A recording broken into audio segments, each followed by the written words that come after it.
আমি জানি তোরা এই কথাটা শুনতে না একটু বেশি পছন্দ করিস যে আমি কিভাবে একটু কম পড়তে পারবো, একটু কম আমাকে একটু খাটতে হবে। আমার একটা নির্দিষ্ট প্ল্যান রয়েছে, কম পড়ে তোরা এই সাবজেক্টে 40-এ 40 নিয়ে আসতে পারবি, তার দায়িত্ব হচ্ছে আমার।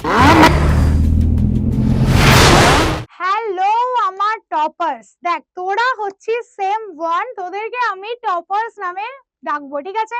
আর আমি হচ্ছি তোদের ম্যাট্রিকুলাতে এডুকেশনের ফ্যাকাল্টি, আমার নাম হচ্ছে ঋতিকা ম্যাম, ঠিক আছে?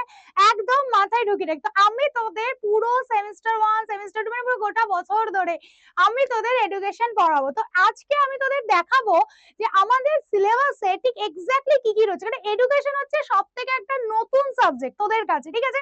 তোরা হয়তো ভাবছিস আচ্ছা এটা আবার কি ধরনের সাবজেক্ট এডুকেশন, কিন্তু হ্যাঁ তোদের প্রথম থেকে তোদেরকে বলে রাখছি এডুকেশন কিন্তু সম্পূর্ণ নতুন যেরকম একটা সাবজেক্ট, প্রচন্ড ইজি সাবজেক্ট এবং খুব সহজেই কিন্তু আমরা এই সাবজেক্টটাতে 40-এ 40 কিন্তু পেতে পারি, ঠিক আছে?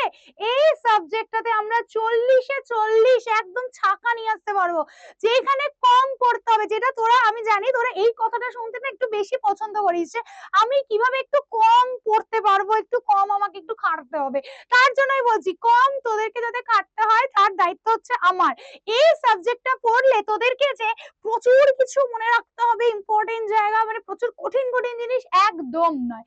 কম পড়ে তোরা এই সাবজেক্টে 40-এ 40 নিয়ে আসতে পারবি, তার দায়িত্ব হচ্ছে আমার। দেখে নে আমাদের এই এডুকেশনে সেমিস্টার 1-এ কি রয়েছে। দেখ প্রথমে আমাদের জানতে হবে, আমাদের যেহেতু পুরোটা এমসিকিউ এর পার্ট তোরা জানিস, এডুকেশনে আমাদের দুটো গ্রুপ রয়েছে সেমিস্টার 1-এ, সেম 1 আর সেম 2, ঠিক আছে? সেম 1 এর আমরা সেম অনেক সিলেবাস আমরা আলোচনা করছি, তারপরে আমরা সেম 2 এর সিলেবাস আলোচনা করব। সেম 1 এ আমাদের দুটো গ্রুপ রয়েছে, গ্রুপ এ আর গ্রুপ বি। গ্রুপ এ টা হচ্ছে পুরোপুরি একটা ইন্ট্রোডাকশন, যেহেতু তোদের এই সাবজেক্টটা কি সম্পূর্ণ নতুন, তোরা অন্যান্য সাবজেক্ট গুলো ইতিহাস ভূগোল এই সাবজেক্ট গুলো নাম তোরা শুনে এসেছিস, এডুকেশন সাবজেক্টে তোদের কাছে সম্পূর্ণ নতুন, তোদেরকে আগে জানতে হবে, তো বুঝতে হবে তো সাবজেক্টটা কি জিনিস। তাই প্রথম আছে তোদের এডুকেশন সম্পর্কে একটা ধারণা রয়েছে আমাদের গ্রুপ এ তে। আর গ্রুপ বি তে আমরা জানবো এই এডুকেশনের সাথে তোরা আরেকটা আশা করি নতুন সাবজেক্ট রয়েছে, এবং আশা করি তোদেরও অনেকেরই রয়েছে ফিলোসফি বলে, তাই তো? ফিলোসফিটা একটা নতুন সাবজেক্ট, তোদের অনেকের মধ্যে এই ফিলোসফি সাবজেক্টটা তোরা আশা করি নিবি আর্টসে। তো এডুকেশনের সাথে ফিলোসফি, এডুকেশনটা এমন একটা সাবজেক্ট না যার সাথে অনেক সাবজেক্টে কিন্তু লিংক রয়েছে, সেরকমই আমরা এই সেম 1 এ গ্রুপ এ তেই আমরা, এটা হচ্ছে গ্রুপ বি এর মধ্যে তাই ঢুকে যাচ্ছে যে এডুকেশনের সাথে ফিলোসফি কিভাবে যুক্ত হচ্ছে, দুটোকে আমরা এক করে কিভাবে দেখবো। এরপরে আমরা চলে আসি যদি সিলেবাস দেখি, আমরা দুটো গ্রুপ একদম আলাদা করে পড়বো। গ্রুপ এ তে আমাদের পুরোপুরি হয়েছে বললাম যে শিক্ষা কি, কারণ এডুকেশনের বাংলা কি শিক্ষা বিজ্ঞান। তো এই যে শিক্ষা এই টার্মটা তো আমরা ছোট থেকে প্রচুর শুনে এসেছি, তাই না? যে শিক্ষা, শিক্ষার মধ্যে শিক্ষা লাভ করতে হবে, শিক্ষা লাভ করা খুব জরুরি। তো আসলে শিক্ষাটা কি জিনিস, কিভাবে শিক্ষা লাভ হয়, আর সব থেকে বড় কথা তোদের আশা করি এই পুরো এত বছর ধরে মানে 10 অব্দি যে পড়ে এলি এবার 11 এ উঠলি, এই প্রশ্নটা আশা করি তোদের সকলের মানে একদম প্রচন্ড পরিমাণে মাথায় ঢুকে রয়েছে না, আচ্ছা সিলেবাসটা কে তৈরি করেছে। এই প্রশ্নটা আমার তোদের বয়সে যখন আমি ছিলাম, আমার তো এই প্রশ্নটা ভীষণ মাথায় আসতো, যে সাবজেক্ট গুলো একদম পড়তে ইচ্ছা করতো না, যে আচ্ছা বাবা সিলেবাসটা কে তৈরি করেছে, কেন দরকার ছিল এগুলো রাখার। তোদেরকে তোরা যদি এই সাবজেক্টটা পড়িস, এই সাবজেক্টের মধ্যে আমরা এখানে জানবো সিলেবাসটা কেন তৈরি করা হয়, কিভাবে তৈরি করা হয়। এই যে এক একটা ক্লাসে যে এক এক রকমের সিলেবাস কেন হচ্ছে, সেই সিলেবাস তৈরির পদ্ধতি কিভাবে হচ্ছে, টিচার স্টুডেন্ট কিভাবে এই এডুকেশনের মধ্যে একটা বিশেষ ভূমিকা পালন করছে। অনেক সময় আমাদের স্কুলে কি হয়, আমাদের তোর পড়াশোনার ক্লাসের পাশাপাশি দেখেছিস যে বিভিন্ন হাতের কাজ, ক্রাফটিং এর কাজ, পিটি এই ধরনের খেলাধুলা এই ধরনের ক্লাসগুলো তো থাকে, এগুলো কিন্তু আমাদের জন্য খুব জরুরি। কেন জরুরি, সবসময় জ্ঞান জ্ঞানেরই একঘেয়ে পড়াশোনা করতে তোর ভালো লাগে, একটু মাথাটাও তোমার মাইন্ডটাকেও তো একটু ফ্রেশ করতে হবে। তাই মাইন্ড ফ্রেশের জন্য আমাদের যে এই যে সাবজেক্ট গুলো রয়েছে আঁকা, গান, নাচ, খেলাধুলা, এগুলো কেন জরুরি আমাদের, এই সমস্ত কিন্তু কিছু তোরা জানতে পারবি এই গ্রুপ এ তে, এডুকেশনের সেমিস্টার 1 এ গ্রুপ এ তে।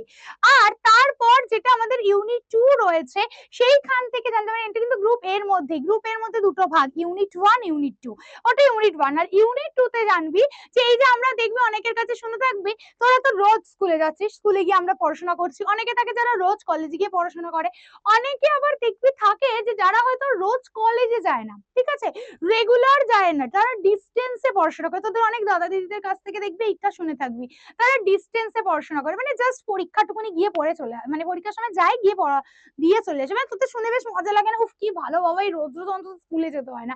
এটা কি জিনিস? এই ডিস্টেন্স এডুকেশনটা কি জিনিস, কেন দরকার, এই সমস্ত কিন্তু আমরা পড়বো এই ইউনিট 2 টাতে। তারপরে তোদের এই যে আমাদের বড় বড় যে বিভিন্ন ধরনের সংস্থাগুলো, এই যে ওয়েস্ট বেঙ্গল বোর্ড রয়েছে, কলেজের ক্ষেত্রে মেন হায়ার এডুকেশন ইউজিসি রয়েছে, এগুলো কি জিনিস, কেন রয়েছে, এগুলো ফুল ফর্ম, এই সমস্ত কিছু জানতে পারবো আমরা ইউনিট 2 থেকে। আর যেটা গ্রুপ বি রয়েছে, গ্রুপ বি তে পুরোপুরি আমরা জানবো এডুকেশন সাবজেক্টের সাথে আর একটা সাবজেক্ট হচ্ছে ফিলোসফি, যেটা তোদের অনেকেরই আশা করি থাকবে।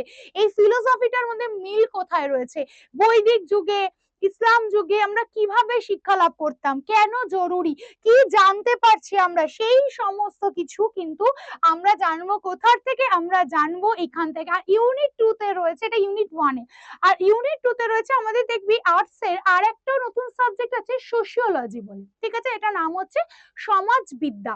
তো এডুকেশনের সাথে ওই সোশিওলজি, যেটাও প্রচন্ড সোজা ইম্পর্টেন্ট, একটা খুব সোজা খুব ভালো সাবজেক্ট, সেই সোশিওলজির সাথেও আমাদের এডুকেশনের কোথায় মিল, কারণ দেখ আমরা যে শিক্ষা লাভ করছি, আমরা কোথায় শিক্ষা লাভ করছি, এই সমাজের মধ্যে থেকে তো আমরা শিক্ষা লাভ করছি। তাহলে শিক্ষার সাথে সমাজ কিভাবে ওতপ্রোতভাবে যুক্ত হচ্ছে, সেই সমস্ত কিছু কিন্তু আমরা ইউনিট 2 টা থেকে জানবো। বুঝতে পারলাম? এটা হলো আমাদের এত বড় সিলেবাস। এবার তোরা হয়তো নিশ্চয়ই ভাবছিস ম্যাম এত বড় সিলেবাস আমরা কিভাবে শেষ করব? বলছি ঋতিকা ম্যাম যখন আছে, নো চাপ, সিলেবাস সেশনে টাইম মানে ভাবতে হবে না। দেখ তোদের ক্লাসের এই টপিক তোদের ধরে আমি বলে দিয়েছি কবে কোনটা, মানে কোন টপিকের জন্য কতগুলো ক্লাস দরকার, এইভাবে কিন্তু আমরা খুব সহজেই খুব ইজিলি তোদের একদম পুরো মাথায় ঢুকিয়ে দেবো। এমন না যে আমি হড়বড় হড়বড় করে, তোরা হয়তো দেখে ভাবছিস ম্যাম এক একটা টপিকের জন্য জাস্ট একটা করে ক্লাস, এটা কি করে পসিবল? পসিবল, তবে এমন নয় যে জাস্ট আমি বলে চলে গেলাম, তোদের পুরো মাথায় ঢোকাবো। ক্লাসে কিন্তু ইনফ্যাক্ট এটাও থাকবে যে কি রকম কোশ্চেন, কেন তোরা যেহেতু সেমিস্টার 1 তোরা জানিসই না যে সেমিস্টারটা আসলে কি বা কি কি ধরনের করে, তোরা শুধু জানিস এমসিকিউ, কিন্তু এমসিকিউ এরও কিন্তু অনেক রকম ধরন আছে, কি রকম কোশ্চেন্স হয় সেগুলোকে তোমাদের প্র্যাকটিস করতে হবে। কারণ সব সময় যদি আমরা ওই পরীক্ষার জন্য ফেলে রেখে দিই তাহলে সম্ভব? আমরা কিন্তু রেগুলার ক্লাসে টপিক পড়ার সাথে সাথে ওই কোশ্চেন্স নিয়েও কিন্তু আলোচনা করব, তবেই কিন্তু তোরা 40 আউট অফ 40 পেতে পারবি। আর এখানে এই নাম্বার ডিভিশনটা তোরা দেখেই নিচ্ছিস, গ্রুপ এ থেকে তোদের যেহেতু 40 এ পরীক্ষা, আর আমি বলেছি তোদেরকে আমি 40 এ 40 পাওয়াবই। 40 এ 40 পেতে গেলে কিন্তু আমার মতন করে রেগুলার যেভাবে তোদেরকে বলবো সেই রকম কিন্তু ক্লাস করতেই হবে। গ্রুপ এ থেকে 20 নম্বর রয়েছে আর গ্রুপ বি থেকে কিন্তু 20 নম্বর রয়েছে, এই হয়ে গেল আমাদের 40 নাম্বার। এবার আমাদের প্ল্যানটা কি? এবার ভাবছিস তো যে আচ্ছা ম্যাম আপনার প্ল্যান কি? আমরা তো নয় পড়ে নেবো। দেখ আমার একটা নির্দিষ্ট প্ল্যান রয়েছে, যেভাবে আমি ভেবেছি তোদেরকে 40 এ 40 পাওয়াবো, তোদেরকে আমি মানে আমি ক্লাসটা আর কি সাজিয়েছি কিভাবে। আমরা বোর্ড লেভেলে মক টেস্ট যে বললাম, রেগুলার একদিনও বাদ যাবে না আমরা টেস্ট নিতে। আমরা প্রত্যেক দিন ক্লাসে যে টপিকটা পড়াবো তার সাথে কিন্তু বেশ কিছু মিনিমাম দুটো হলেও আমরা কোশ্চেন সলভ করব, যে টপিকটা আমরা পড়েছি ওই টপিক থেকে কি ধরনের কোশ্চেন্স আসবে সেটা তোদের জানাতে হবে, তো তার দায়িত্ব আমার, সেগুলো করব। তোরা আমাদের থেকে হ্যান্ড রিটেন নোটস পাবি। এমসিকিউ মানে হয়তো ভেবে বসেছি ও সোজা টকাস টকাস করে আমরা জাস্ট টিক মেরে চলে আসবো, টিক মেরলে কিন্তু হবে না। হ্যান্ড রিটেন নোটস এগুলো তোদের পড়লে তোরা বুঝতে পারবি কি ধরনের টপিক রয়েছে, কি কোশ্চেন্স আসবে। তোরা সমস্ত daily practice paper DPP most important question, যেটা 100% গ্যারান্টি মিলবেই, সেই ইম্পর্টেন্ট কোশ্চেন্স। ম্যারাথন, যেটা পরীক্ষার আগে আমাদের ম্যাট্রিকুলাতে আমি প্রত্যেকবার করিয়ে থাকি, ম্যারাথন ক্লাস পরীক্ষার আগে, যেখান থেকে কিন্তু তোরা সমস্ত কিছু পেয়ে যাচ্ছিস। তো এই রকম ভাবে আমরা কিন্তু পুরো ক্লাসটাকে সাজিয়েছি। এবার ভাবছিস এত কিছু আমরা কোথা থেকে পাবো? এত কিছু পাবি তোরা এক্ষুনি ফোনের প্লে স্টোর থেকে ম্যাট্রিকুলা অ্যাপটা ইনস্টল করে নিস, সেইখানেই কিন্তু তোরা আমাদের চ্যানেলটা দেখতে পাবি, আমাদের ক্লাস দেখতে পাবি, সেইখানে আমাদের কিন্তু এডুকেশনের ক্লাস। এবার ভাবছিস তো যে ম্যাম এত কিছু রয়েছে, মানে তাহলে প্রাইস কি? মানে নিশ্চয়ই অনেকটা টাকা হবে? একদম নয়, তোদের সকলের কথা মাথায় রেখে আমরা কিন্তু খুব অল্প প্রাইস রেখেছি। দেখ তোরা যে এই যে ফর আ সিঙ্গেল সাবজেক্ট যদি কেউ জাস্ট এডুকেশনটা আমার কাছে পড়তে চাস, কেন আমি প্রথমেই বলেছি আমার কাছে পড়লে আমি কিন্তু পুরো একদম 40 আউট অফ 40 দায়িত্ব হচ্ছে আমার এটা পাওয়ানোর তোদের, ঠিক আছে? তার জন্য আমার ক্লাসটা ভালোভাবে করতে হবে, যেগুলো বলবো ফলো করতে হবে।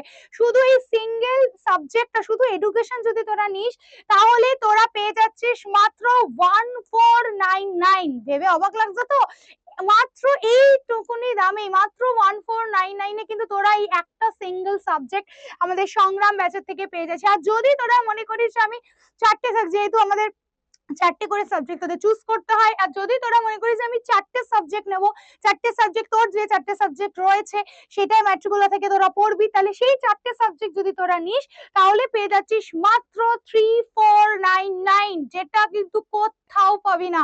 খুব কম দামে কিন্তু আমাদের এই খুব কম প্রাইসে কিন্তু আমরা এটা তোদেরকে প্রোভাইড করছি 3499, এবং তার সাথে বেঙ্গলি ইংলিশ কিন্তু একদম ফ্রি। তোরা জানিস আমাদের ম্যাট্রিকুলাতে এই যে বেঙ্গলি ইংলিশের যে ক্লাস হয়, সেই বেঙ্গলি ইংলিশ কিন্তু তোদের আলাদা করে কিন্তু নিতে হবে না, একদম পুরো ফ্রি পেয়ে যাচ্ছিস। তাহলে তোরা বুঝে গেলি যে তোদের এডুকেশন নিলে তোরা কার কাছে পড়বি, ঋতিকা ম্যামের কাছে পড়বি, এবং ঋতিকা ম্যাম তোদের কিভাবে পড়াবে, আমার কি প্ল্যানিং রয়েছে, সমস্ত কিন্তু কিছু তোদেরকে বলে দিলাম।